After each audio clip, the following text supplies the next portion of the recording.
Footage பார்த்துருப்பீங்க. தற்பொழுது காங்கிரஸ் கூட்டணியில் சேர்ந்துட்டு சந்தோஷமான விஷயம்னா எனக்குலாம் சந்தோஷமான விஷயம் கிடையாது. அவங்களாம் அந்த பக்கமே வரக்கூடாதுன்னு நினச்சேன். கரெக்டாக அங்கே போய் மாட்டிக்கிட்டோம். அதுவும் இனத்துரோகி என்பதில் எந்த ஒரு மாற்று கருத்து கிடையாது. ஆனால் அந்த இனத்துரோகி இப்போ இருக்கிற கரண்டில் இருக்கிற நம்ம தமிழ்நாட்டு துரோகி திமுக ஒழிக்கணும்னா அங்கே உள்ள துரோகி வச்சு ஒழிச்சிடலாமான்னு பார்த்தா சரி ஒரு துறையால் ஒழிச்சு காலி முடிச்சு விட்ருவோமே, இருந்துட்டு போகட்டும். அதனால் நான் பெருசாக கண்டுக்காதீங்க. அந்த இலங்கை தமிழர்களுக்கு சொல்கிறேன். ஏன்னா அவங்களோட உணர்வு எனக்கு நல்லாக புரியும். அதை கடத்தி சொல்லுகிறேன்.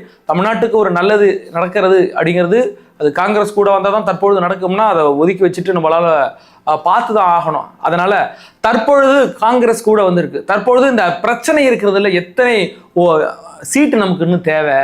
108ங்கிறாங்க, 107ங்கிறாங்க, காங்கிரஸ் 5 வந்துட்டுங்கிறாங்க, முசாரி பிரேமலதா வருதுங்கிறாங்க, அதுக்கு பிறகு திருமாவளவன் வரப்போறாரா இல்லையாங்கிறாங்க. ஒன்றுமே புரிய மாட்டேது. எத்தனை சீட் இருக்கணுங்கிறது ஏற்கனவே எங்கள் தாத்தா வீடியோவில் இப்படி ஒரு மிஸ்டேக் வர சொல்லிவிட்டேன். அதை ஒருத்தர் நோட் பண்ணி சொல்லியிருந்தாரு. அதுக்காக அதை கிளாரிஃபை பண்ணுறதுக்கு தான் சொல்கிறேன். தற்பொழுது 108 எம்எல்ஏக்கள் இருக்கிறாங்க. அதில் ஒரு எம்எல்ஏ கழிச்சிருவோம். அந்த ஒரு எம்எல்ஏ யாருன்னு கேட்டால் சட்டமன்றத்துக்கு உள்ளே போனது பிறகு நம்மளுடைய சபாநாயகராக ஒரு ஆளை போடணும். அவங்க கணக்கில் வரமாட்டாங்க. அப்படின்னா மொத்தம் 107. அப்புறம் இன்னும் ஒன்றை கழிக்கணும். அதை ஏன் கழிக்கணும்னா விஜய் அவர்கள் 2 தொகுதியில வெற்றி பெற்றிருக்கிறார். ஒன்று திருச்சி கிழக்கு, இன்னொன்று பெரம்பூர்ல இருக்கிறாருன்னு வச்சுக்கலாம். விஜய் அவர்கள் 2 ஓட்டு போட முடியாது. அதனால அது ஒன்று கழிஞ்சிடும்.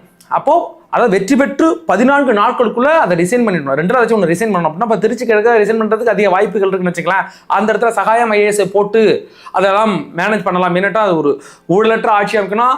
சகாயம் ஐஏஎஸ் எதற்கு பெயர் பண்ணுவோம்னா ஊழலற்ற அதிகாரின்ற பெயர் பண்ணுவோம். அதனால அதில் போடலாம் கூட பேச்சுவார்த்தை நடந்துட்டு அதுக்கு இன்னும் கன்ஃபார்ம் வரல, வந்தது பேர் நம்ம சொல்லுவோம். அப்படி பார்க்கையில் அந்த ஒரு எம்எல்ஏவும் போயிடுவார். மொத்தம் 106 எம்எல்ஏ தான் இருப்பாங்க நம்மளுடைய கைவசம். அப்படிங்கிற பட்சத்தில் நான் உன்னுடைய கிளாரிஃபிகேஷன் கொடுத்துட்றேன்.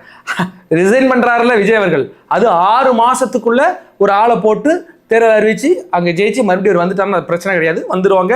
அதெல்லாம் நோ இஷ்யூஸ். இப்போ இந்த 106 எம்எல்ஏ ப்ளஸ் யாரு தற்போது காங்கிரஸ் 5, இப்போ எவ்வளவு 111 எம்எல்ஏக்களா? அதற்கு பிறகு விஜய் அவர்கள் இன்னைக்கு யாருக்கெல்லாம் கடிதம் எழுதியிருந்தார்? பிசிகாவுக்கு கடிதம் எழுதியிருந்தார், சிபிஐக்கு கடிதம் எழுதியிருந்தார், சிபிஎம்க்கு கடிதம் எழுதியிருந்தார். இப்போ அவங்கெல்லாம் 2 மொத்தம் 6 எம்எல்ஏக்கள் வச்சிருக்கிறார்.